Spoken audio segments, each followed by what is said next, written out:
थोड़ी बहुत गलती होवे तो मादरत करे सु जीवो पहले तो घे कत्ता सुनो आहा बिस्मिल्लाह ते को नित याद करेंदा तू सोना रब रहमान है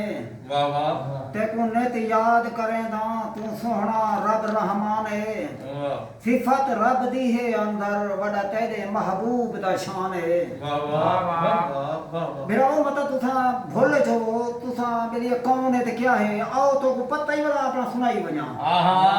जीवो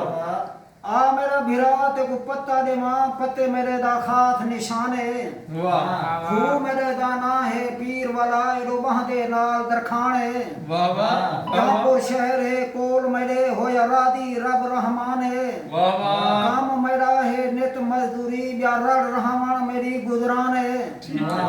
ना मेरा नाल मेरे है अहमद शाह बगदादी शाहिंदा शाह सुल्तान है वाह वाह शुक्र थिया रब करम किता सिफते भरिया रब रहमान है वाह ना है मेरा खलील अनवर दस देदा हर इंसान है वाह वाह वाह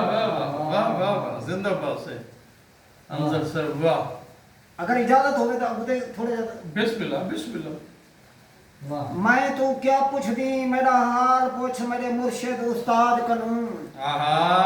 मैं तो क्या पूछ दी मेरा हाल पूछ मेरे मुर्शिद उस्ताद कनू जिंदाबाद जे पूछनी हाल ता पूछ वाल हूँ तारिक बिन जियाद कनू वाह वाह सही होंदा है हर हाल मुर्शिद वाल पूछ मुर्शिद सज्जाद कनू वाह वाह मेरा मुर्शिद सही मोहम्मद हाशिम है अंदर लगे बख्त बे अंदाज कनू वाह वाह वाह वाह तेरी यादें बहु बेहाल किते थे फजरियान सताया है आहा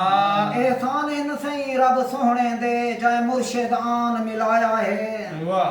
साको अलिफ ते बेदी सोधना हई जय लिखण दा डा सिखाया है